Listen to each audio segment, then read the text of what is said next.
Now, it's clear by now that Sonic Frontiers is a huge evolution for the Sonic series going forward, and one of those areas is the combat of the game. But one thing I've noticed about the combat is that people rarely talk about what's going to actually make this combat different from other Sonic games, other than the combat moves themselves, and that being the enemy variety. The enemy variety in Sonic Frontiers is a pleasant surprise, considering that in the past, when Sonic games had combat systems, the enemies were very rarely varied. Now, from the videos we've seen of Sonic Frontiers gameplay so far, that include the combat, the enemies seem very varied, and they have different ways of stopping you from basically button mashing on them. But whether they can keep that up for the remainder of the game is something that we'll have to find out when the game releases. And from what we've seen so far, it definitely does look promising, especially with some of the bigger boss fights, like the huge Supersonic boss fight that was revealed quite recently. But all that said, I really do believe that enemy variety is going to be key in making Sonic Frontiers an enjoyable game to play, because the enemy variety and the combat, as an extension, is what we're going to be doing for most of the game. Alongside the open world exploration, obviously. So as long as the movement and combat flow well together, and you have a variety of enemies to kill, I think this game is going to be really enjoyable, even if other aspects underwhelm. So without further ado, let's discuss about why Sonic Frontiers' enemy variety is one of the most important aspects for the game to get right.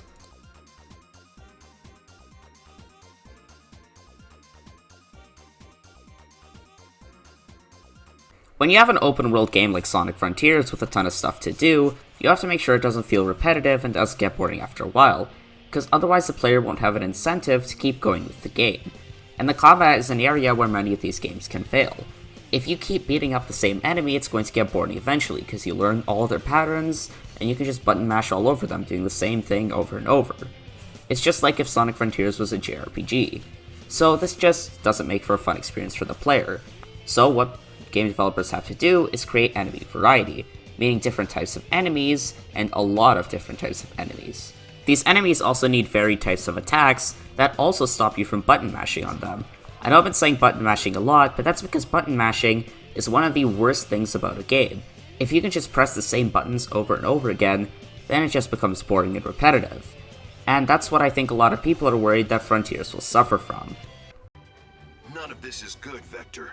That's why it's called war. But with enough enemy variety, I think this problem can be solved. From the bosses we've seen so far in Sonic Frontiers, it does look like the one thing they're doing is introducing mechanics at the very beginning of the game, and then using them later on.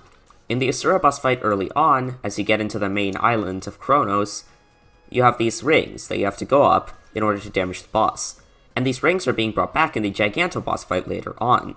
So it does look like Sonic Frontiers is using mechanics, building on them, and then testing you with them later on. And I think this is key in creating a satisfying sense of progression, which is something that's been kind of missing from a lot of Sonic games recently. You don't get time to learn the mechanics, you just finish the game. I'm looking at you, Sonic Forces.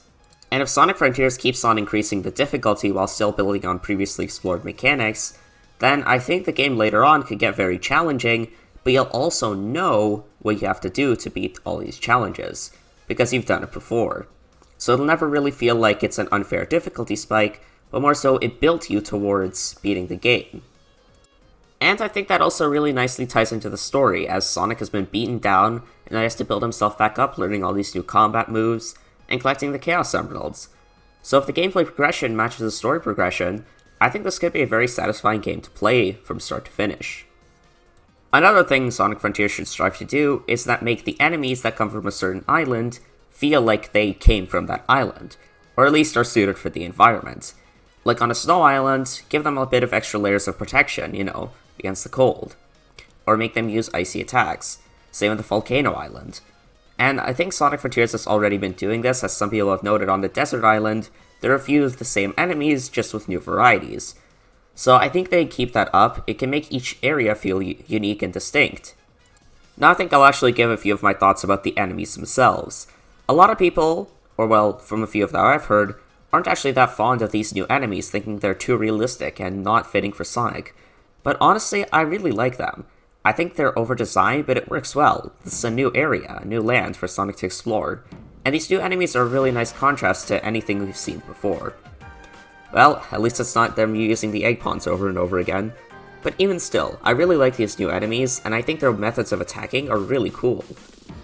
My favorite so far has to be Giganto. I just love how many teeth he has, and it's just a really cool design. He's big, he's imposing, and it's super different from any of the other Sonic bosses we've had so far.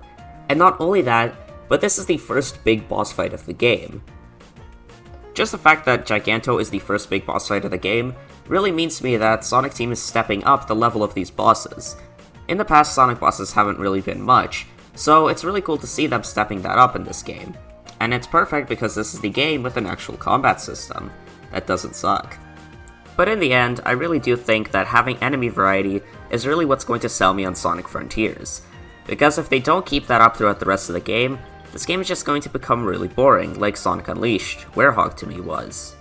But so far, all the footage I've seen from Sonic Frontiers really shows me that there is promise here, and it looks like the enemies will keep up having different ways of attacking you, and different ways of stopping you from button mashing on them. And while I don't think they're going to knock it out of the park on their first attempt, I do think there'll be enough here to the point where it's actually a really enjoyable experience. But it's all just wishful thinking at this point, so let us hope that Sonic Frontiers is good, as we ever so closely await November 8th. So that's it for me, Devron, signing off.